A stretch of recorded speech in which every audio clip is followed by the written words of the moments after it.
हुआ तो उसी समय पाकिस्तान दो भाग में था। एक इधर वाला जो एरिया है इसे हम लोग कहते थे पश्चिमी पाकिस्तान, जो मेन पाकिस्तान का एरिया है। और ये जो आज आप बांग्लादेश देख रहे हैं, ये बांग्लादेश नहीं था, बल्कि ये उस वक्त पूर्वी पाकिस्तान था। पूर्वी पाकिस्तान के लोग बंगाली भाषा को बोलते थे। पाकिस्तान के लोग इन लोगों को बड़ा भद्दे मजाक करके बोलते थे, कहते तुम लोग गधे हो, कुछ नहीं जानते हो, किसी काम लायक नहीं हो, यूजलेस हो लोग, तुम लोग छोटे हो, काले हो, मतलब उल्टा सीधा मजाक कर रहे थे। पश्चिमी पाकिस्तान के लोग इधर के लोगों को पसंद नहीं करते थे। हो गया नहले पे दाला 1970 में। 1970 में इस पूर्वी पाकिस्तान के शेख मुजीबुर रहमान चुनाव जीत गए और वो यहाँ के प्रधानमंत्री के पद के चुनाव जीत गए। अब यहाँ की आर्मी ने क्या किया, उनको शपथ ही नहीं दिला रहे थे। इसलिए 70 के चुनाव जीतने के बाद शेख मुजीबुर रहमान जब देखे कि ऐसा है, तो उन्होंने अपना भाषण दिया 7 मार्च को और कहा कि अब हम इस पूर्वी पाकिस्तान को एक अलग देश बनाएंगे जिसका नाम रहेगा बांग्लादेश। इस भाषण के वजह से आर्मी ने, पाकिस्तान की आर्मी ने इन्हें 25 मार्च 1971 को गिरफ्तार करके अब पश्चिमी पाकिस्तान में अरेस्ट करके बंदी बनाकर रख दिया और यहाँ पर जुल्म करना चालू कर दिया। कहाँ पर भाई? तो पूर्वी बंगाल में, पूर्वी पाकिस्तान में, पूर्वी बंगाल में नहीं, पूर्वी पाकिस्तान में इन्होंने जुल्म करना चालू कर दिया। शेख मुजीबुर रहमान के गिरफ्तारी के विरोध में यहाँ मुक्ति वाहिनी नाम कर एक विद्रोही गुट तैयार हो गया था। लेकिन पाकिस्तान के, पश्चिमी पाकिस्तान के लोगों ने इस पूर्वी पाकिस्तान पे इतना भयानक जुल्म किया कि इस पूर्वी पाकिस्तान में, इस पश्चिमी पाकिस्तान के लोगों ने यहाँ पर 30 लाख लोगों को कटवा दिया। 30 लाख लोगों को कटवा दिया। 4 लाख महिलाओं का बलात्कार कर दिया। अपने देश के 4 लाख औरतों का रेप किया यहाँ पे। इतना भयानक वो दृश्य है कि अगर हम उसको YouTube पे दिखा देंगे ना, तो YouTube हमारे ऊपर क्लेम करेगा, भैया आप ये सब इतने भयानक दृश्य नहीं दिखा सकते। आप अंदाजा लगाइए इनकी क्रूरता का। ये अपने देश पर इतना भयानक जुल्म कर रहे हैं। इतना भयानक जुल्म किया इन लोगों ने कि शेख मुजीबुर रहमान की गिरफ्तारी के बाद इस जुल्म का नतीजा ये हुआ कि अप्रैल 1971 तक भारत में यहाँ से लोग भाग के आ गए कि भैया हम जिंदा रहेंगे तब तो। और यहाँ 10 लाख लोग भारत में आ गए शरण लेने के, भैया हमको बचाइए। तो इंदिरा गांधी जानती थी कि जब तक यहाँ शांति नहीं होगा तब तक ये लोग वापस नहीं जा सकते थे। और शांति का एक ही था कि यहाँ पे घुस के इनको मारा जाए ताकि ये पश्चिमी पाकिस्तान वाले लोग यहाँ पर सुधर सके। तो इंदिरा गांधी ने इसके लिए बात की जनरल फील्ड मार्शल मानेकशॉ से। उन्होंने सेना प्रमुख मानेकशॉ से कहा, सैम मानेकशॉ से, कि आप अभी युद्ध कीजिए, हम आदेश देते हैं, आप अभी युद्ध कीजिए बांग्लादेश पे। हम अपने पड़ोसियों को इस तरह मरते नहीं छोड़ेंगे, आप इस पे हमला कीजिए। उस समय ये पूर्वी पाकिस्तान था। मानेकशॉ ने कहा कि ना, हम हमला नहीं करेंगे। कही अरे क्यों? कहा कि आप महीना देख रही हैं, अप्रैल का महीना है। अप्रैल के महीने का मतलब बरसात का दिन सर पे है और बरसात के समय पूरब का हाल क्या होता है, एकदम भयानक बाढ़ आ जाती है। और उन्होंने एग्जाम्पल भी दिया कि सिकंदर की फौज भी हाथी लेके आई थी और कीचड़ में फंस गई थी कि अगर यहाँ हम लड़ जाते हैं तो यहाँ बरसात रहेगा, हम यहाँ उलझ जाएंगे, ये एरिया सूखा रहेगा, चाइना का ऊपर से एरिया सूखा रहेगा, ये हमला कर देंगे, हमको 3 ओर से लड़ाई लड़ना पड़ेगा। मानेकशॉ ने इंदिरा गांधी से कहा कि आप 2-3 काम कर लीजिए। कब तक के लिए? कि नवंबर तक हम लोग युद्ध नहीं करेंगे, लेकिन अप्रैल से नवंबर के बीच में हम अपने सैनिकों को इस एरिया में लड़ने के लिए ट्रेनिंग दे सकते हैं। मुक्ति वाहिनी, उसको हम ट्रेनिंग दे सकते हैं। और इसी में 1971 में हमारी जो थी भारत और रूस की एक समझौता पर हस्ताक्षर हो गया। अब हम लोगों ने पाकिस्तान को एक बारूद के ढेर पर बैठा दिया था। इंतजार था तो इस बात का कि उस बारूद में एक चिंगारी की और पाकिस्तान तबाह हो जाता। इत्तेफाक देखिए, उस बारूद के ढेर पर खुद चिंगारी जलाई पाकिस्तान ने। कैसे? तो समझिए कैसे। हम लोग का था कि इधर हम लोग ऑफेंसिव हो जाएंगे, मतलब इधर भयानक हमलावर हो जाएंगे, और इधर हम लोग डिफेंसिव रहेंगे, मतलब इधर कम हमला करेंगे, ताकि हम लोग का मेन मकसद पाकिस्तान से युद्ध नहीं था। हमारा मेन मकसद था हमारे अपने बांग्लादेशी भाइयों पर जो जुल्म हो रहा था, जो उनकी बहनों को रेप हो रहा था, इतना भयानक किया था वहाँ पर पाकिस्तानियों ने कि बाप के सामने बेटी का रेप करते थे और उसके बाद बाप को मार के कहते थे तू भी रेप कर। इतना मतलब मानवता पूरी खत्म कर दिया गया वहाँ पर। तो भारत ने कहा कि इधर हम डिफेंसिव रहेंगे। पाकिस्तान को ये खबर लग गई कि भारत ना इधर कमज़ोर है। अरे भैया, इधर हम कमज़ोर थोड़ी हैं, इधर कम सैनिक रखे हैं और इधर हम भयानक रखे हैं, तो इसका मतलब ये थोड़ी है कि हम कमज़ोर हो जाएंगे। भैया कहा जाता है ना कि सोनार के घर का कचड़ा भी बनिया के बादाम से महंगा बिकता है। देखिए, हम लोग ठंडी का इंतजार ही कर रहे थे कि पाकिस्तान ने गलती कर दिया। उसने 3 दिसंबर को अचानक हमला कर दिया श्रीनगर पे, पठानकोट पर, चंडीगढ़ पर, यहाँ पर आगरा हवाई अड्डे पर तबातोड़ हमला कर दिया। एयरफोर्स का इतना भयानक हमला पाकिस्तान का भारत पर हुआ कि भारत देखते रह गया। धड़ धड़ धड़ पाकिस्तान की जहाजें एंट्री मार गई सब भारत में, उसकी एयरफोर्स एंट्री कर दी। इतना भयानक हमला था, इतना भयानक कि भारत का एक भी सैनिक नहीं मरा। समझ रहे ना कितना भयानक हमला था। अरे भाई आप यहाँ पर घुस जाएंगे हमारे देश में तो क्या हो जाएगा भैया, मूस मोटइयन लोढ़ा हुईन, हाथी घोड़ा थोड़े हुईन। भारत तो इसी का इंतजार कर रहा था। देहात में कहावत कहा जाता है कि रोए के रानी तले अखिए खुदा गई। भैया हम प्लाने कर रहे थे कि हमला करने के लिए कि आप हमारे पे हमला करिए दीजिए। अब विश्व का भी दबाव नहीं आएगा हमारे ऊपर कि भैया हमला तो आपने किया है, अब हम लोग छोड़ेंगे नहीं। भारत एकदम दृढ़ निश्चय कर लिया। इसी बीच पाकिस्तान को एक खतरनाक खबर लग गई। क्या थी खबर भाई? तो देखिए, पाकिस्तान को खबर लगी कि भारत की ज़्यादातर फौज इस पूर्वी पाकिस्तान की ओर डिप्लॉयड है और यहाँ राजस्थान के जैसलमेर जिला में एक जगह है लोंगेवाला। उस लोंगेवाला में केवल और केवल 120 फौजी हैं। और अगर पाकिस्तान ने सोचा कि 120 फौजियों को हम रातों रात मार देते हैं तो उस समय एयरफोर्स रात में लड़ाई नहीं कर सकती थी, इसलिए इन्होंने लोंगेवाला में एंट्री मार दी। पूरी भयानक टैंक लेकर, फौज लेकर, इन्फेंट्री लेकर, और उसको वो लोग लोंगेवाला में घुसने के लिए चल दिए। और लोंगेवाला में भारत के पास केवल 120 सिपाही थे, केवल 120, और उन पर वो हजारों की संख्या में टूट पड़े। लेकिन घबराना नहीं चाहिए, क्योंकि चींटियां तादाद में कितनी भी क्यों ना हो जाएं, गन्ना घसीट के नहीं ले जा सकती हैं। लोंगेवाला में जो ड्यूटी थी उस समय कुलदीप सिंह चांदपुरी जी का। कुलदीप सिंह चांदपुरी सरदार हैं, आप देखे होंगे बॉर्डर मूवी में इनका रोल सनी देओल ने किया है। अब ये कुलदीप सिंह, ये भैया पंजाबी सिख, अब ये लोग 1.25 लाख से नीचे कुछ सोचते ही नहीं है। चिड़िया नू में बाज लड़ावा, गिदड़ नू में शेर बनावा, और 1.25 लाख नू एक लड़ावा, तब गोविंद सिंह नाम रखावा। खबर आया कि आपसे जो लड़ने आ रहे हैं ना पाकिस्तान की ओर से, वो ब्रिगेडियर तारिक मीर आ रहा है। उसके पास टैंक है, 2800 फौज है, बहुत ही तेज रफ्तार से आ रहा है।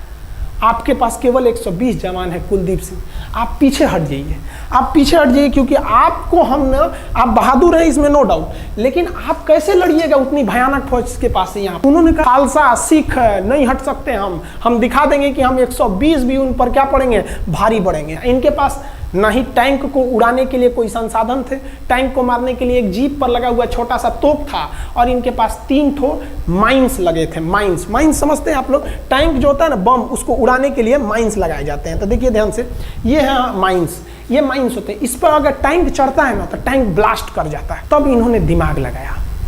इन्होंने क्या किया, जो खाली रेगिस्तान था ना उसमें ना आगे की ओर 3 ठो ओरिजिनल माइंस को लगा दिया, और जो खाना खाने वाला टिफिन होता है ना 4 खंदे वाला, इसे, उस टिफिन को इन लोगों ने रातों रात ना बिछा दिया ऐसे लाइन से। देखिए लाइन से पाकिस्तान की टैंक आई तो शुरुआत में तो भैया ओरिजिनल माइंस था, धड़ाम से लगा, पाकिस्तान की टैंक उड़ गई। पाकिस्तान का एक टैंक उड़ा, फिर दूसरा उड़ा, तीसरा उड़ा, पाकिस्तानी एकदम डर गए सब। ब्रिगेडियर तारिक मीर कहें कि भैया यहाँ तो माइंस लगा के रखा है इन लोगों ने, एक काम करो इंजीनियरों को बुलाओ, पूरा माइंस निकालो। अब ब्रिगेडियर जो हमारे मेजर कुलदीप सिंह थे, ये जानते थे कि बाबू अगर हम तुमको रात भर रोक दिए ना तो सुबह हमारी एयरफोर्स आएगी, तुमको जिंदा नहीं छोड़ेगी। इसलिए इन्होंने पूरा टिफिन बिछाया था। इन पाकिस्तानियों ने 6 घंटे लगा दिए उनको निकालने में। इंजीनियर आते थे तो डर के मारे टिफिन निकालते थे, अरे बाप रे बाप, और टिफिन में तो ईंटा पत्थर भर देते थे और डर के ले जाते, अरे भागो भागो भागो, माइंस है माइंस है। इसको लगाते लगाते इन लोगों ने पूरी रात बिता दी। 3 बज गया। 3 बजे इनको पूरा सन्नाटा दिखा कि भैया ये तो टिफिन है, ये रेगिस्तान में ये तो टिफिन है। अब उन्होंने कहा कि आदेश दिया कि हमला करो। तो कुलदीप सिंह जो थे चांदपुरी, उन्होंने बालू के बीच में ऐसे गड्ढे बना रखे थे और अपने फौजियों को ना 2 किलोमीटर एरिया में बिछा दिया था, एक उधर एक इधर एक इधर। तो चारों ओर से फायरिंग होती थी। पाकिस्तानियों को लगी ना कि भैया हमको गलत इंफॉर्मेशन मिल गया है, 120 गो मिल के ऐसे थोड़े मारेगा सब। सोच रहा हूँ उधर से गोली इधर से गोली, धड़ाधड़ बम गोला दारू सब चल रहा है यहाँ पर, इतना भयानक कहीं कोई 120 आदमी मिल के ऐसे मारता है? नहीं भाई, इतना भयानक सुनसान एरिया में कहाँ से कौन मार रहा है, एकदम तबाही मचा दिया। कुलदीप सिंह चांदपुरी ने क्या तबाही मचाया था आप देखना चाहते हैं तो देखिए उन लोगों ने क्या तबाही मचाया था। ये है पाकिस्तान का टैंक। ये धज्जी उड़ गया था टैंक का, थुथुर तूर दिया इसका यहाँ पे। ये देखिए टैंक का, पाकिस्तानी देख रहे हैं कि भैया सब चक्का उक्का फेंका गया। बताइए ये चांदपुरी साहब को ऐसा करना चाहिए? ये कोई वीडियो गेम खेल रहे हैं, मार के धज्जी उड़ा दिया। अरे पाकिस्तान बच्चा है, अपने बच्चा है, बिगड़ गया, आराम से मारिए। ऐसे एकदम धज्जी उड़ा दिए हैं बेचारा सबको। पाकिस्तान के टैंक को धज्जी उड़ा के उस पर भारतीय सैनिक खड़ा होकर फोटो खिंचवा रहा था। फोटो खींच। उस समय सेल्फी नहीं था ना, तो आगे से फोटो खींचना, फोटो खींच यहाँ पे, आने वाली पीढ़ियों को ये प्रेरणा देगी। बताइए इतना सुंदर गाड़ी लेके आया था पाकिस्तान मारने के लिए। हाँ बेचारा ऐसे मारा जाता है? हाँ अरे ब्रिगेड मेजर साहब आप भी बच्चा है, बच्चा को थोड़ा आराम से मारिए। देखिए इसका थोबड़ा बिगाड़ दिया गाड़ी का। ओहो ऐसे नहीं मारना चाहिए, लेकिन क्या कीजिएगा, बच्चा बिगड़ जाता है तो धोना ही पड़ता है। ये हाल कर दिया रात भर में। सोचिए रात में इतना बुरा मारा, दिन में दिखता तो कुछ डाल रहा पूरा। एकदम भयानक तबाही मचा दिया मेजर कुलदीप सिंह चांदपुरी ने। इनके आगे कौन खड़े थे? ब्रिगेडियर पाकिस्तान के ब्रिगेडियर साहब। ब्रिगेडियर साहब को कहने लगी भैया ये तो बहुत बुरा मार रहा है सब। तब तक हो गया सुबह, और सुबह के वक्त हमारे जो हंटर जहाज थे, उस समय जो जहाजें थी वो हंटर जहाज थी। ये हंटर जहाजें रात में नहीं उड़ सकती थी, लेकिन दिन में उड़ सकती थी। रात भर तक कुलदीप सिंह चांदपुरी ने ऐसा कूचा पाकिस्तानियों को, इतना कूच दिया कि भोर हुआ तो बाकी का कसर पूरा कर दिया हमारे हंटर विमानों ने। ये हंटर विमान जब आए सब, तो इतना भयानक तबाही मचाए सब पाकिस्तान के जहाजों का कि आप हुलिया देखेंगे ना, पाकिस्तान के टैंक का ऐसे पड़ गया। ये सब टैंक पूरा तबाह हो गया है, सब पूरी तरह ध्वस्त हो गया इतनी भयानक युद्ध में। 3 तारीख को पाकिस्तान ने हमले की शुरुआत की, और ये 4 तारीख का शकल देखिए पाकिस्तान का। इतना भयानक धज्जी उड़ा दिया पाकिस्तान का जिसका कोई हद नहीं। पाकिस्तानियों को दुम दबा के भागना पड़ा। ब्रिगेडियर साहब भागे, कहें कि भाग भैया न तो ये सब जान ले लेगा सब। हम लोगों ने पाकिस्तान के टैंकों को अपने यहाँ रख लिया है म्यूजियम में। आज भी जाके देखिएगा ना, तो इन टैंकों को डर के मारे पाकिस्तानी छोड़ के भाग गए कि भागो भाई यहाँ पर। ये 120 जवानों का जलवा था। और पाकिस्तानी कहते हैं कि हिंदुस्तान के लोग क्या लड़ेंगे? अरे भैया हम चीन पे वीडियो बनाए थे, आप पे नहीं बनाए थे, जो आप लोग हम लोग को बोल रहे थे कि पाकिस्तान हिंदुस्तानियों की औकात नहीं। देखिए अभी हम आपको औकात दिखाते हैं आपकी। ये आपका टैंक है, आके ले जाइए, हिम्मत है तो लेके जाके दिखाइए यहाँ पर। हाल तो ये हो गया था ना कि हम लोगों ने जो पाकिस्तानियों की जान ली थी ना, डर के मारे वो लाश उठाने नहीं आए थे, लाश को गिद्ध खा गए थे सब। हम लोग बोल रहे थे कि भैया हम गोली नहीं चलाएंगे, लाश लेके चल जाओ। हम नहीं जाएंगे, तुम लोग रेगिस्तान को कब्रिस्तान बना दिए हो। रेगिस्तान को कब्रिस्तान हम लोग हमला करने आए थे, शुरुआत तो तुमने किया था यहाँ पे। तो ये गिद्ध खाए थे सब, सफाई उफाई का काम ये किए थे सब। अब पाकिस्तान हम लोग को धमकी देता है। आज भी वो नहीं सुधरे हैं। आज भी हमने जो चाइना पे वीडियो बनाया था उस पर वो हमको धमकी देता है कि भारत की आर्मी कुछ नहीं कर सकती। अरे भैया आप सोचिएगा भी मत, अभी के समय में तो मत सोचिएगा। जानते हैं क्यों? देख लीजिए इधर अभी कौन बैठा है भारत में, समझ में आ रहा है? आप लोग तो पहले पाकिस्तान वाले लोग इस बात पर रिसर्च कीजिए कि इनमें ज़्यादा खतरनाक कौन है आपके लिए। हमको तो यही ज़्यादा खतरनाक लगते हैं भाई, समझ में आया आप लोग को? तो अभी देखिए ध्यान से, यहाँ पर पाकिस्तान ने जो हार हुई थी लोंगेवाला में, ये हार में पाकिस्तान की तो कमर टूटी और पाकिस्तान का पूरा मनोबल टूट गया कि ससुरा 120 को मिल के ऐसे कैसे धो दिया सब। बताइए इतना भयानक धोया जाता है। तो ये शुरुआत तो इन्होंने किया 3 तारीख को, 4 तारीख को हमने धो दिया। अब बचा नेवी कही कि भैया आर्मी को मौका दिए, एयरफोर्स को मौका दिए। रात में आर्मी धोई, सुबह में एयरफोर्स धोई, हम नहीं धोएंगे क्या? हम भी धोएंगे। नेवी कब पहुंची? 5 दिसंबर 1971 को कराची पहुंच गई। और कराची में जब पहुंची ना, तो कराची को तबाह कर दिया। इतना भयानक बम्बार्डमेंट किया कराची पर कि कई दिन तक कराची बंदरगाह पर आग लगा था। और कराची बंदरगाह को तो उन्होंने ऐसा धज्जी उड़ाया जिसे लग रहा था सिंधु सभ्यता बना दिया उनको। तो पाकिस्तान की, पश्चिमी पाकिस्तान का कमर टूट गया। पाकिस्तान वालों ने कहा कि ससुरा सब बोल रहा था कि हम इधर डिफेंसिव है, यानी ज़्यादा हमला नहीं करेंगे, ज़्यादा हमला इधर करेंगे। ससुरा इधर कैसे मार रहा होगा सब, अभी इधर भी बताते हैं कैसे मारा सब। ये कराची पहुंच गया। आप देखेंगे क्या हाल किया था सब कराची पे। कराची में जब मारा गया था ना इन पाकिस्तानियों को, तो ये पाकिस्तानी भाग गए थे सब ग्वादर में। ये ग्वादर भाग गए, अभी इनसे ग्वादर भी जाने वाला है, पूरा राज्य चला जाएगा इनसे, बलूचिस्तान। छुप के गए थे लोग ग्वादर बंदरगाह पे। अगर हम झूठ बोल रहे हो तो आप खुद पता कीजिएगा अपने यहाँ के इतिहास में भाई, हिंदुस्तान ये ग्वादर बंदरगाह पे छुप गए थे सब। आप देखिए कराची का क्या हाल हुआ था उस समय, हमारे एयर नेवी ने क्या हाल किया था। पाकिस्तान का जितना जहाज बस मिल जाए कि भैया ये जहाज किसका है, तो भैया जब पता चले कि भैया ये जहाज पाकिस्तान का है, ये हाल हो जा रहा था जहाज का। यहाँ देख लीजिए इनका पूरा ध्वस्त का, भैया ऐसे मारा जाता है। हाँ अरे भाई बच्चा को बच्चा की तरह मारना चाहिए। इंडिया की नेवी ने भी हद कर दिया, बताइए इस तरह मारा जाता है। हाँ यहाँ देख लीजिए पूरा का पूरा धज्जी उड़ा दिया इन लोगों को। अरे भाई बच्चा है, बिगड़ गया है तो थोड़ा सा आराम से न मारिएगा, कि देख रहे हैं इस तरह से मारा पूरा पाकिस्तान के, कराची बंदरगाह उड़ गया। तो पाकिस्तान का तो इधर से तो पूरा का पूरा धज्जी उड़ा दिया। अभी शुरुआत हुई युद्ध के केवल 2 दिन हुए हैं, आप दिल थाम के रखिए, अभी युद्ध लंबा चलने वाला है। 3 दिसंबर को स्टार्ट किए, 4 दिसंबर को हम लोग लोंगे वाला धो दिए, अब 5 दिसंबर को कराची। अब पाकिस्तान ने ना भारतीयों को तबाह करने के लिए, भारत का सबसे खतरनाक जहाज था INS विक्रांत। INS विक्रांत को बर्बाद करने के लिए ना इसने यहाँ से भेज दिया INS PNS गाजी को। गाजी एक पनडुब्बी थी, उसको आदेश दिया गया कि जाके मार के आओ, किसको, विक्रांत को, क्योंकि अगर विक्रांत जहाज डूब जाता तो वाकई उस समय हमको युद्ध जीतने में बहुत दिक्कत आ जाती। तो ये गाजी कैसे डूबा, इसको हम लोग एक खराब जहाज से मार दिए। तो अब इधर समझते हैं कि जब उधर इतना भयानक धोए तो इधर कितना बुरा धोए होंगे, इसको बारे में हम लोग समझते हैं। भारतीय सेना अब पूरब की ओर क्या क्या काम की, इसको ध्यान से समझिए। ये मुक्ति वाहिनी जो थी बांग्लादेश की, वो अंदर ही पाकिस्तानी फौजियों को मार रही थी गली कुची में दौड़ा दौड़ा के, क्योंकि इन पाकिस्तानी फौजियों ने वहां पर रेप किया, मर्डर किया, और इनका साथ दे रही थी इधर से हमारी इंडियन आर्मी और ऊपर से हमारा एयरफोर्स। ये तबाह कर दिए थे, इनको भागने के लिए भी जगह नहीं था। और इसी में इनका सबसे बड़ा सरदर्द बन गया था इंडियन नेवी, क्योंकि इनको जो मदद थी, देखिए ये पूर्वी पाकिस्तान है, इनको मदद जब भी मिलेगी तो इधर से ही मिलेगा। अब बताइए यहाँ से तो कोई जाएगा नहीं, बेवकूफ़ भी नहीं होगा जो इधर से मदद करने जाएगा, रास्ते में ही एयरफोर्स मार के गिरा देती थी, ट्रक वगैरह जाएगा नहीं। तो नेवी से ये इन लोग मदद देते थे। भैया यहाँ पे जो इनके फौजी लड़ रहे थे उनको खाना पीना भी खत्म हो गया था। अब इनको बर्बाद कर दिया भारत। INS विक्रांत, INS विक्रांत उस समय का बहुत बड़ा जहाज था इस साउथ एशिया के देशों का, और यहाँ से उस इतना बड़ा जहाज था कि उसके ऊपर से लड़ाकू जहाजें उड़ती थी। वो एयरफोर्स यहाँ से भी बम मारता था, मिसाइलें मारता था, ऊपर से लड़ाकू जहाजें और हेलीकॉप्टर छोड़ देता था, जो ताकि मुक्ति वाहिनी को कोई दिक्कत ना है। मुक्ति वाहिनी मारती थी और आर्मी पूरी तरह से उसने यहाँ से हमारा विक्रांत ने चटगांव बंदरगाह को तबाह कर दिया। अब बांग्लादेश का देखिएगा वर्तमान में, उस समय तो पूर्वी पाकिस्तान था, ये चटगांव उस समय पाकिस्तानी आर्मी नेवी का एक बहुत बड़ा केंद्र था। इधर हम लोग ने उड़ा दिया कराची, इधर उड़ा दिया हम लोग ने चटगांव। अब मुक्ति वाहिनी को कोई खास दिक्कत नहीं आ रहा था।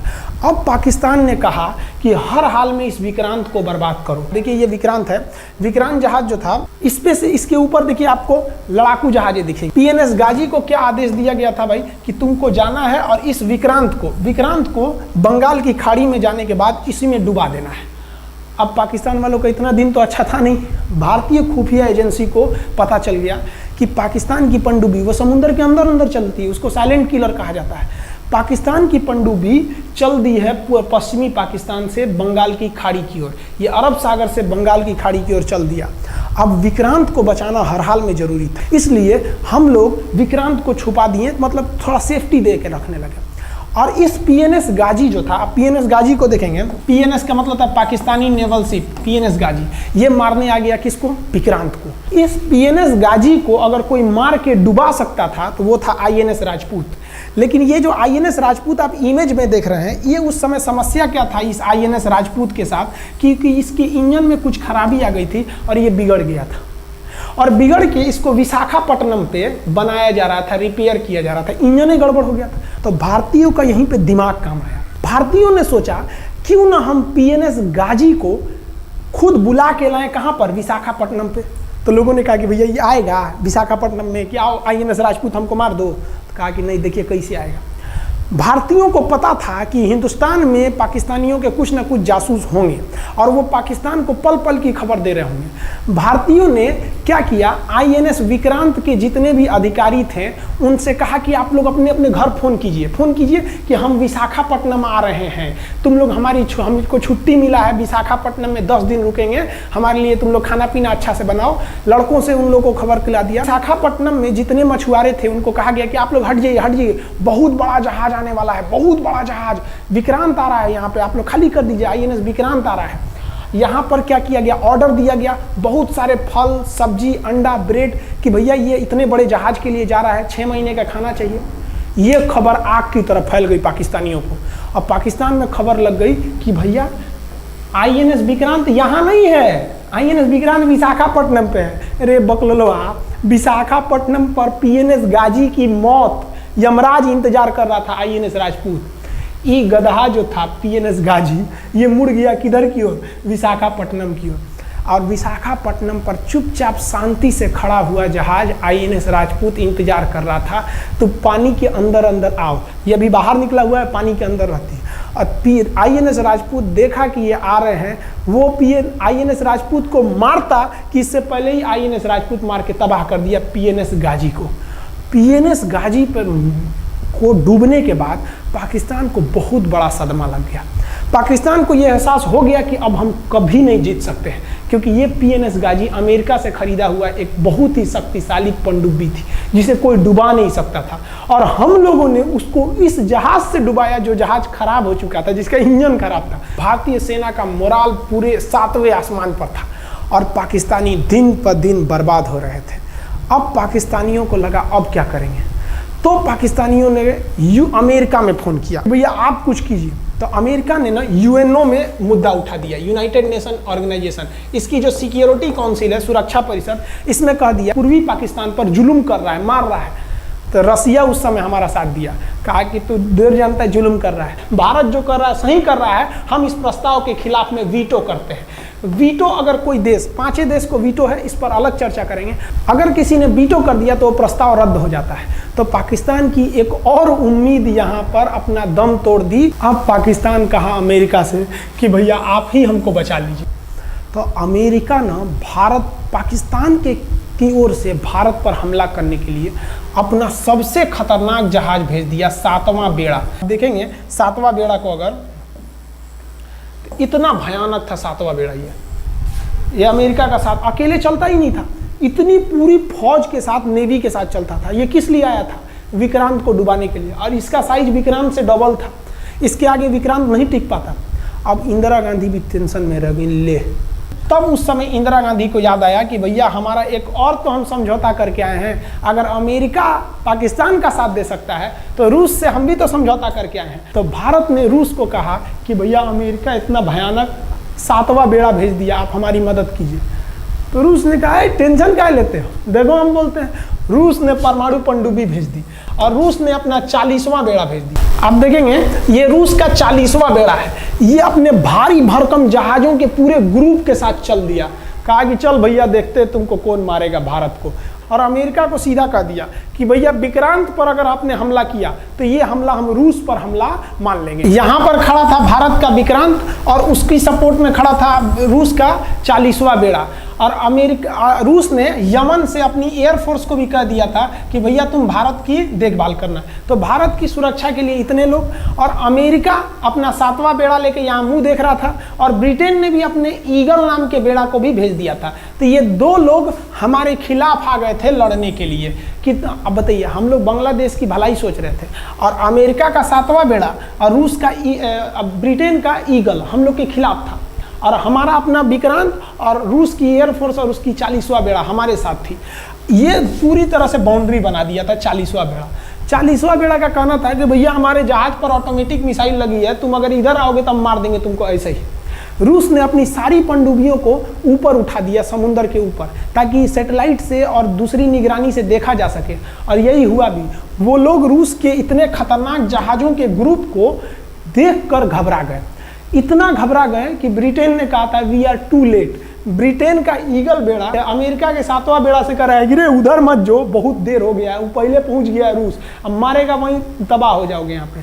तो 7वां बेड़ा ने धमकी दिया कि हमारे जहाज में परमाणु बम लदे हुए हैं। तो 40वां बेड़ा ने रिप्लाई किया था कि हम भी जब चले थे ना तो परमाणु बम लादे के चले थे, और गिनती जब कर रहे थे तो हम भी गिनती किए थे, 250 हमारे पास भी परमाणु बम था, लेकिन इतना ज़्यादा था कि सोचे कि कौन गिनेगा, बाद में गिनेंगे, आ जाओ देखते हैं किसके पास कितना है। तो रूस ने हमसे सच्ची दोस्ती निभाई थी, और इधर शेख मुजीबुर रहमान की जो मुक्ति वाहिनी थी वो अपना काम कर रही थी। अब भारत आर पार की लड़ाई में था, पाकिस्तान हर मोर्चे पर हारते जा रहा था। भारत सरकार ने पाकिस्तान पर मनोवैज्ञानिक दबाव बनाने के लिए निर्मलजीत सिंह अरोड़ा ने एक प्लान बनाया। उन्होंने एयरफोर्स को पूर्वी पाकिस्तान यानी जो अभी बांग्लादेश है तो ढाका के ऊपर एयर ड्रॉप करा दिया, हवाई जहाज से सैनिकों को उतार दिया, और उन सैनिकों के भेष में उसमें सैनिक कम थे और उसमें केवल पुतलों को नीचे उतारा गया था। ये केवल इंडियन आर्मी जान रही थी कि पुतला नीचे उतरा है सर, लेकिन मीडिया ने तो इसको खबर को आग की तरह फैला दिया। और इसमें हम धन्यवाद देना चाहेंगे हाथ जोड़कर BBC न्यूज का। और BBC ने ये छाप दिया कि इंडियन एयरफोर्स ने ढाका पर 5000 एयर ड्रॉप करा दिया फौजियों को। अब ये गली गली खोज खोज के पाकिस्तानी फौजियों को मारेंगे कि तुम क्यों मार रहे हो हमारे बांग्लादेशी भाइयों को। और बांग्लादेश की मुक्ति वाहिनी वैसे ही उनके पीछे पड़ी हुई थी पाकिस्तानियों के। अब पाकिस्तानियों का पूरा मनोबल टूट गया, पाकिस्तानी गली गली छुप गए सब। सोचिए ये पुतला से डर जा रहे थे सब, रियलिटी में ये फौजी नहीं थे, ये पुतला गिराया गया था एयर ड्रॉप करके। अब वो लोग डर के मारे भाग गए यहाँ पर। अब एयरफोर्स ने देखा कि उसकी ये छोटे से वैज्ञानिक दबाव का इतना खतरनाक असर पड़ा है। एयरफोर्स ने कहा कि अब एक काम करते हैं, अब आर पार को अब ठोक डालते हैं पाकिस्तान को, अब जो होगा सो देखा जाएगा। एयरफोर्स ने बांग्लादेश के जो गवर्नर थे उनके घर पे हमला कर दिया। अब वो घर में नहीं थे, वो तो बच गए। बचने के बाद डर क्या होता है, देखिए डर किसको कहा जाता है। जो उनके गवर्नर हाउस थे AH मलिक, इन्होंने त्याग पत्र दे दिया, भैया जिंदगी रहेगी तो बहुत नौकरी करेंगे, डर के मारे त्याग पत्र दे दिया। सोचिए गवर्नर, क्योंकि पाकिस्तान का एक राज्य ही तो था पूर्वी पाकिस्तान, जैसे हमारा एक राज्य है उत्तर प्रदेश, बिहार, महाराष्ट्र, वहाँ पे भी गवर्नर होते हैं ना, संवैधानिक हिसाब से गवर्नर मालिक होता है उस जगह का।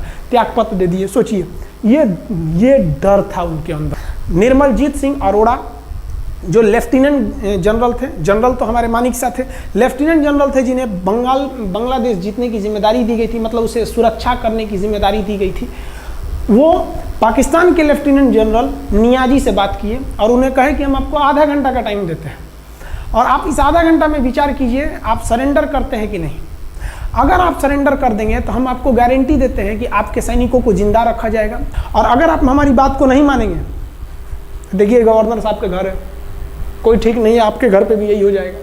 क्योंकि अगर आप हमारे सामने सरेंडर नहीं करिएगा तो याद रखिए हम अपने हमले को 10 गुना और तेज कर देंगे। और हाथ तो आप चारों ओर से गए हैं। भारत चाहता था कि जल्दी से जल्दी इस युद्ध को खत्म किया जाए, क्योंकि अब ये अंतर्राष्ट्रीय मैटर हो चुका था। अब अमेरिका अपना नाक पे ले लिया था कि भैया हमारा जहाज मार के गिरा दिया। अब PNS गाजी उसी की पनडुब्बी थी, वो तो पाकिस्तान को दिया। 7वां बेड़ा को नहीं घुसने दिया तो अमेरिका की किरकिरी हो रही थी। ब्रिटेन के ईगल को घुसने नहीं दिया, उसकी किरकिरी हो रही थी। और भारत को उस समय लोग कहते कि ये गरीब देश है, अभी आज़ाद हुआ है। 1971 में हमारी यही हाल थी और सारे लोग कह रहे थे ससुराल हम उसको गरीब समझ रहे थे, रुआ के रख दिया अमेरिका को, हर जगह धो दिया पाकिस्तान को। अब बेचारे नियाजी क्या कर सके। नियाजी को आधे घंटे का टाइम दिया गया। 16 दिसंबर 1971, याद रखिएगा दिन, 16 दिसंबर 1971। ये हमारे इतिहास का 13 दिन के युद्ध में हमने पाकिस्तान को धूल चटा दिया था, क्योंकि 3 दिसंबर को पाकिस्तान ने युद्ध स्टार्ट किया था और 16 दिसंबर को हम लोगों ने जनरल नियाजी से आत्मसमर्पण करवा लिया।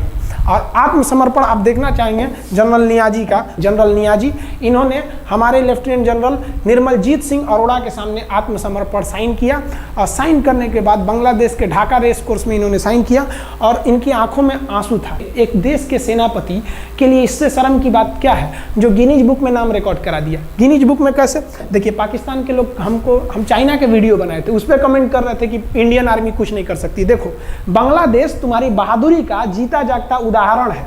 तुम्हारे यहाँ का 93,000 फौज, सोचिए 93,000 सैनिक पूरी दुनिया में आज तक आत्मसमर्पण नहीं किया। ये 93,000 लोगों ने आत्मसमर्पण कर दिया। देख लीजिए ये अपना बंदूक फेंक दिए, अपने स्टार नोच के उतार दिया कि भैया हम लीजिए आत्मसमर्पण कर रहे हैं, बेल्ट उतार के दे दिया, अब चलिए जहाँ ले जा रहे हैं, जितना लाठी मारना है हमारी, आत्मसमर्पण। ये वही पाकिस्तान है, याद रखिए आप, याद कीजिए हमारे 120 सैनिकों ने आपको धूल चटा दिया था लोंगेवाला में, केवल 2 सैनिक मरे थे लोंगेवाला में, और पूरी की पूरी आपको भगा दिया था 4 दिसंबर को ही।